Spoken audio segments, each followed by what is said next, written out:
Hey lovelies, and welcome back to the K Corner, where hormones get balanced, guts get healed, and we let that shit go. Yes? Yes. If you're into wellness, detoxing, nutrition, hormone health, a little bit of fun, fitness, this is the place to be. Who's making all that noise? Someone's making a ton of noise, which is going to be interesting today because I'm trying to get this filmed whilst the printer is going to probably be printing on and off. We're baking bread, so I'm going to be ready to make something like a really nice sandwich after this because I'm just going to be smelling bread. And then it seems like we've got some chaos going outside as well, but it's okay. Today, what are we jumping into? We're jumping into estrogen dominance explained, why PMS, weight gain, and mood swings aren't just normal, which I know a lot of people, a lot of women struggle with that concept that people, like your doctors or your friends or whoever, they're just saying, oh, it's normal to have painful period, it's normal to... We're going to keep this on. Hopefully we don't get too much reflection of the ring light. We'll see how it goes today. Jokes. So first up, okay, I'm sure some of you have dealt with, like I said, doctors, friends, colleagues, whoever in your life, just telling you that, oh, it's normal to have painful periods, it's normal to have cramping, it's normal to have mood swings, the age-old ideology of PMS, right? It's like Reggie Raccoon vibes, right? Oh, you're just PMSing, right? I hate that line. I absolutely hate that line. That's not the case. I'm just unbalanced, not taken care of, and in need a little bit of love is what it actually comes down to. I wrote down here, we don't normalize chest pain in men, but we normalize women bleeding through their jeans every month. It's fine. No, not cool. Not cool, guys. Not cool. So today, what we're going to be going into is a few points about estrogen dominance. I've got some few tips and everything that we can go through. Quickly, before we jump into it, I'll quickly give you a quick definition of estrogen dominance. So estrogen dominance is basically when we have more estrogen in comparison to progesterone. It's not that you have excess estrogen necessarily, it's that it is too much in comparison to progesterone. That's something really to be mindful of. It's not always just too much estrogen. Sometimes it's not enough progesterone. So there's a little bit of nuance there as well. So we're going to be looking at why this happens, what symptoms to look for, and what we can actually do about changing the situation up and making it better for you. So first up, what we're going to look into is, what does estrogen dominance actually mean? So what does it mean? So estrogen's role is to thicken the uterine lining, boost curves, mood, skin. It's the pretty hormone. It's the Regina George. She makes you feel beautiful, like the queen that you are. That's estrogen. Estrogen is responsible for that. Also responsible for things like fertility as well. So super important on that scope as well. Progesterone's role is the calm, collected, chill zen. It's the, what's her name from Mean Girls? Karen? I think it's Karen. Is it Karen? The ditzy, calm, chill one? Okay. I'm sure you guys can let me know in the comments down below what her name is. So she's calm, she stabilizes moods, maintains the lining inside. She's the peacekeeper. Progesterone is the peacekeeper amongst the hormone world. She's going to be the one that keeps everyone in check. But when the others get a little unruly, she can kind of get kicked to the curb sometimes. But we'll go into that. So where the problem actually really comes is when estrogen becomes like unstopped. She just goes wild. I'm going to have to do the Mean Girls thing. It is a Mean Girls movie. It's a Mean Girls movie. So when estrogen becomes untamed, uncontrolled, unstopped, again, either because estrogen is too high or progesterone is too low, shit goes down. I'm just picturing Regina George after all the protein bars. It's that. So it's not always just about having too much estrogen. It's often about progesterone being suppressed with like things like stress or poor ovulation. So we've got to think, as much as we are talking about estrogen dominance encompasses progesterone as well. So we've got to look at both of those hormones when we are looking at estrogen dominance. So next up, we've got common symptoms of estrogen dominance. So things that you might experience and that could indicate that you've got estrogen dominance or too much estrogen, too little progesterone. So one, PMS extreme. We're talking about like rage, crying over burnt toast, or crying over anything actually, right? I'm like earth sign bound, like Capricorn, Taurus, like those are predominantly in my, it's like my entire chart. I'm very earthbound. I don't cry at things. I'm not a very emotional person. I will cry at a puppy if I'm having a rough cycle, if things are a bit too unbalanced. So crying over basically anything that you would think 2 weeks earlier was the stupidest thing to cry over. Snapping at your partner, that concept of you can't stand the way they breathe, the way they chew, you don't like the way your friend did something, like the small tiny little things like that are just like grating at your brain. So think of that. PMS extremes. Physical symptoms, we're looking at sore, tender breasts, heavy bleeding, clotting, and cramping. If you are noticing clots in your period blood, if you notice that it's very thick, it's very dark, if it's like a dark red, like a wine red, even it can go into purple colors. You want your period blood to be bright red, like fire engine red. That is a healthy cycle. Anything going over too dark, we've got a little bit too much estrogen going on there. That is an indicator of too much estrogen in the body. Clotting, heavy bleeding is a big one, which can be difficult for those who are utilizing the copper IUD. A copper IUD will exacerbate heavy bleeding and make it even more heavier. So if you have the copper IUD, you can't necessarily rely on that as an indicator. You would have to have a look at other things. Same with your other birth controls with actual hormones in them. They will lessen your blood. Some lessen the blood flow.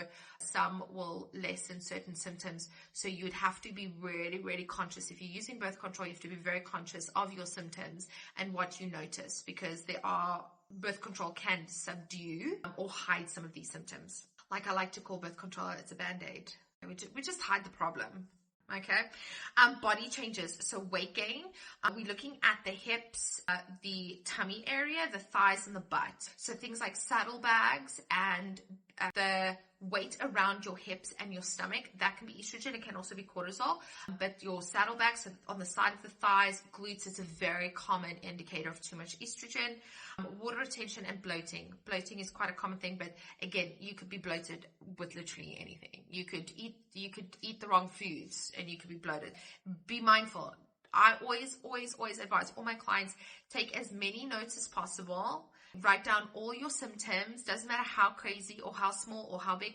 Write everything down. The more information you have, the more data you have, the more you have to analyze and actually come down to figuring out what is actually going on.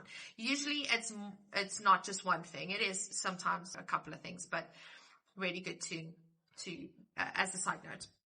Other symptoms that you can experience: skin and hair. Acne along the jawline is a common one. Hair thinning in some cases as well. Mood, anxiety, low mood, brain fog. When you've got too much estrogen, it's like the complete bipolar opposite to having the right amount of estrogen in your body. Anxiety crops up, especially because progesterone is low. Progesterone is the calm, chill hormone. So when you don't have those in balance, you're going to feel anxious. You're going to feel low. Those crazy, weird thoughts that come into your head. They go, oh my gosh, I'm not getting that. That is typical. That's hormones not being so balanced. So it's almost like living in like a roller coaster ride that you didn't buy a ticket for. You didn't buy the ticket and you're on this roller coaster and you're going for it. You don't even know what's going on.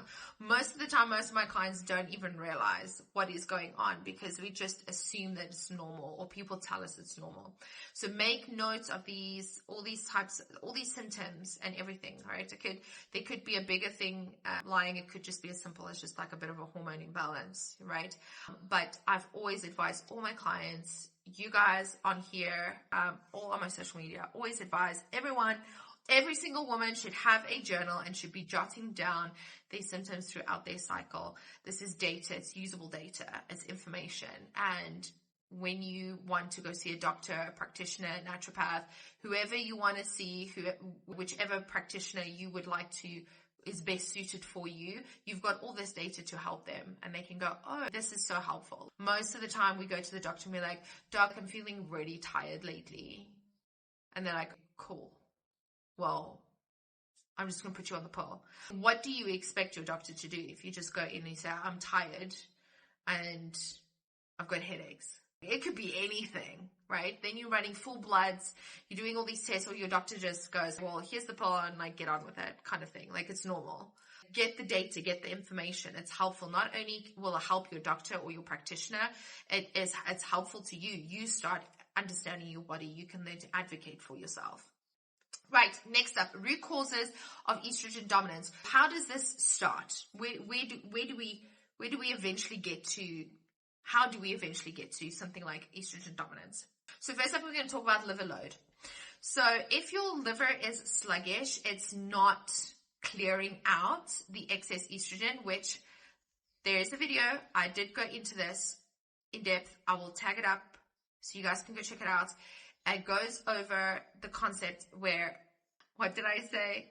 You shit your estrogen out. So if your liver is sluggish, it's not managing to help eliminate the estrogen into your gut. So if your liver is sluggish and your gut is sluggish, you're not pooping out your estrogen, and then it gets recycled back into the system. So if your liver is sluggish from things like stress, alcohol, toxins, poor diet, you're not supporting your liver. The liver is not doing its job effectively. It's not clearing out estrogens effectively. It recirculates in the body, causing excess estrogen. You got too much now. Gut dysbiosis, so unhealthy gut bugs. If you've got an unbalanced gut, this can reactivate estrogens and dump them back into circulation. Gut health is super important as well. Adrenal stress. I was just talking to my sister-in-law this morning about this. I just sent her a message. I was like, so I can add adrenal stress to my long list of things that I need to sort out. It's been a rough postpartum for me. Adrenal stress. So high cortisol suppresses ovulation, which equals low progesterone. So it starts becoming a domino effect. So if you've got too much stress, your adrenals are overloaded, that's going to suppress ovulation. Ovulation is what triggers other things that happen in your system, and that's going to lead to low progesterone. And then if your liver is sluggish, it's now recirculating estrogen. You got more estrogen on top of progesterone. Vicious, guys. This is vicious. It's not that bad. At least if you figure it out, we can just eat healthy and we can fix things. Then there is environmental estrogen, plastics, cosmetics, cleaning products, and pesticides. These can also contribute to estrogen dominance. I don't talk much about this, mainly because I don't want to sound too rage baity, like where you have to, I don't want to be the one that's like, get rid of all your plastics. That's not in everyone's budget or needs or whatever the case may be, right? Be mindful. What I like to suggest is be mindful that you do find these estrogens in water, in plastics, in a bunch of different things. Be mindful. Know where it sits and make mindful changes where it's possible for you. Not everyone can afford to chuck their entire Tupperware cupboard out and replace it with glass. Not all of us can do that. And that's fine. If you can, go for it. If you want to, go for it. So I like to suggest be mindful of where estrogens are in these additional environmental factors, and be mindful and make the changes where you can, where you feel most comfortable to do those. I also still like to believe in just living a life. You know, we eat healthy, we look after our body so we can also enjoy life. I was thinking of the glass of wine. I was just like, I want to drink the glass of wine. Then insulin resistance. Blood sugar swings boost aromatase enzyme. I always look at this word and I'm always like, I want to say like aromatherapy. Aromatase enzyme, which converts testosterone into more estrogen. So there's another video coming out that goes into a little bit more on PCOS, which will touch on this as well, because insulin and blood sugar is a big factor in PCOS. So I'll go deeper into that on another video, I think. But just for context, so that insulin resistance is a root cause of estrogen dominance. I have to have these notes, guys. I have ADHD. If I do not have notes, I will sidetrack. At the end of this video, I'll be talking about baking bread. So I'm smelling it now, and it smells so good, guys. Okay, so if you are living on coffee, wine, stress, plastic water bottles, your body is literally marinating in estrogen. Again, I'm making another video for myself. I did one last month. There was one video I was like, damn. So there's that. So how can nutrition help with this, with estrogen, something like estrogen dominance? If you know that you have estrogen dominance, or if you suspect, here are some really easy, simple nutrition tips that you can implement that can get you on the right track of managing the situation. So first off, cycle syncing nutrition basics, foods to balance each phase of your cycle. If you've never heard of cycle syncing before, go back to my channel, go check one of the cycle syncing videos. If I have time, it will be tagged there. And go check that out. I love the concept of cycle syncing. I harp on about it all the time. I think it's probably the best thing since sliced bread for every single woman. You should be literally cycle syncing everything. Your whole entire life should be cycle synced. Estrogen metabolizers, cruciferous vegetables, broccoli, cauliflower, kale, flax seeds, and leafy greens. These are all phenomenal for helping processing get the estrogen out of your system. Progesterone supporters, vitamin B6 in foods. So we start with foods, then we supplement later. Chickpeas, salmon, bananas, magnesium-rich foods as well, like dark chocolate, leafy greens, pumpkin seeds. My hormone protocol, ladies, just by the way, my hormone protocol includes dark chocolate as part of the protocol. I like living life. We pick smart. We still eat chocolate when we're healing our body. Just not the shitty one. Yeah, we do have to invest in good chocolates. But we still get it. And cocoa. I throw cocoa in everything. Fiber and gut foods, so things like chia, flax, legumes, fermented foods, all phenomenal for the gut. The gut needs to be supported when it comes to balancing your hormones and looking after your hormones, because as we mentioned, we need to have a healthy liver and a healthy gut for estrogen to come out the back end and not be reabsorbed. So quick example of what you can eat during the day, something like a flaxseed smoothie for breakfast. There is some pros and cons to eating smoothies. If you don't have time, if you need a quick fix, smoothies are great. If you've got time, make a savory breakfast, eggs on toast, with some greens are phenomenal. And then you can throw down some lemon water, some chia seeds for that extra fiber. Salmon salad with broccoli at lunch. You can add rice to this if you want something a little bit more filling, or if you need a little bit of sustenance. A lentil stew with kale at dinner is also another great one. Or we can do Moroccan chicken skewers, or there's so many amazing tasty food that you can do. I also usually recommend to do a chamomile or a peppermint tea or a spearmint tea at the end of the day. Dark chocolate is in there. And then for like snacks, berries, seeds, seed cycling is a big thing. So I've always got seed cycling on all my protocols. Those are things to think about. Next, lifestyle tools for balance. So things that are going to help you balance your hormones that you can implement in your lifestyle, not just nutrition. So first off, movement. So if you have been here a couple of times before, I do a bunch of videos on my YouTube channel that are fitness classes, express fitness classes that are designed to suit certain cycles. So you don't want to do punishing workouts, especially when you're working with balancing hormones, because we have got usually things like cortisol, testosterone are at play and can outbalance, aggravate the situation. So you want to be very mindful of what movement you choose. Obviously not punishing movements, okay? Things like walking, Pilates, yoga, strength training that is not rabid. Don't go rabid raccoon on me with the weights. You do not need to be leg pressing 80 kgs. Take it chill. You can do the weight training. Weight training is phenomenal. Don't go crazy. This lowers cortisol and improves insulin sensitivity. There is scientific proof on that.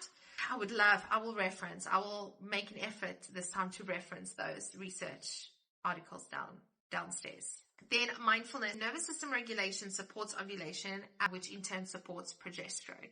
So things like deep breathing, taking the effort to learn about nervous system regulation techniques. I'm not a specialist in on that. I just tell people to fucking breathe. That's all I do. If you are somebody who is into that, drop us a comment, give us some hacks on regulating the nervous system. Sleep is crucial for progesterone production and liver detoxification. So we want good quality sleep. You've probably heard everyone and their mother in the health space rant on about sleep. Make sure you get the right amount for you. It's not 8 hours. Some people it's 8 hours. Some people it's 6 hours. Some people it's 10 hours. Find what's right for you. Find what works for you. Since having my son, I have discovered that I do not function correctly, if at all, very well on anything less than 7 hours of sleep.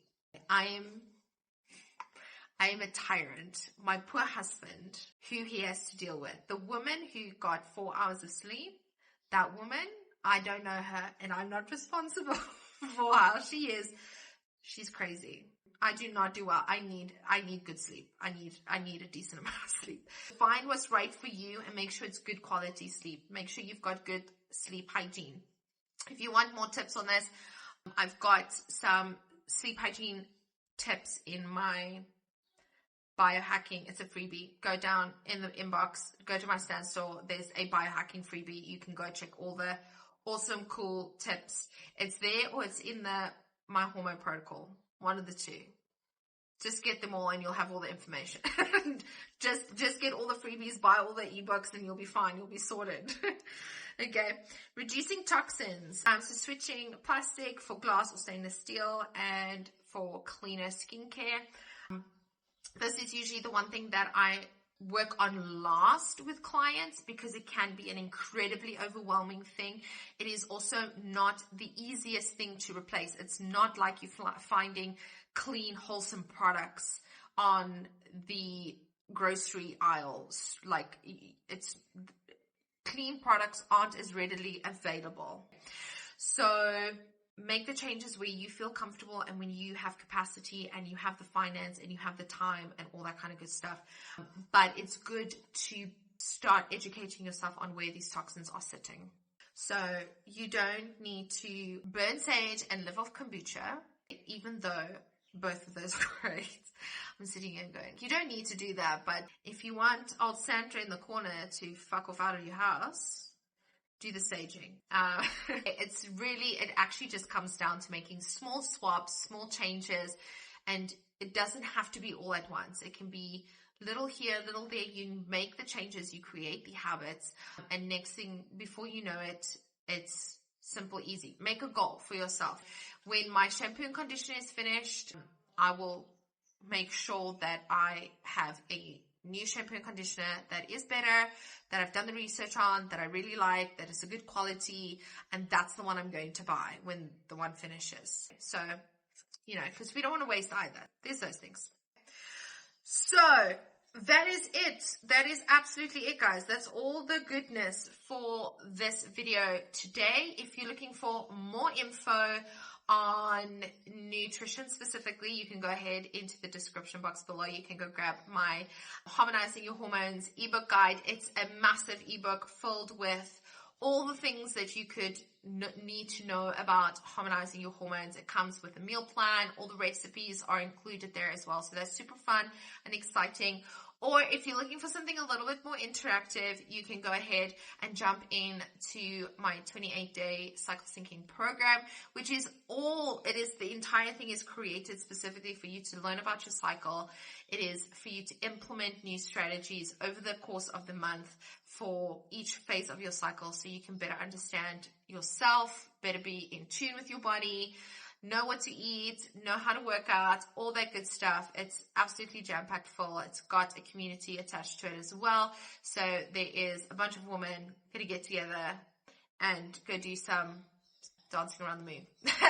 basically. With that all said and done, I hope that you found this valuable today in this video. If you did, please go give this video share it with your bestie who maybe needs a little bit of a wake-up call to what's happening when she's PMSing hard. And this could help your bestie out. And do leave the comments down below, ask any questions. If you've got any insightful information that would be valuable to add to this, please drop it down below. We're all about sharing information and helping each other out, so do that as well. And then I will see you guys on the next one. Okay, cool. Bye.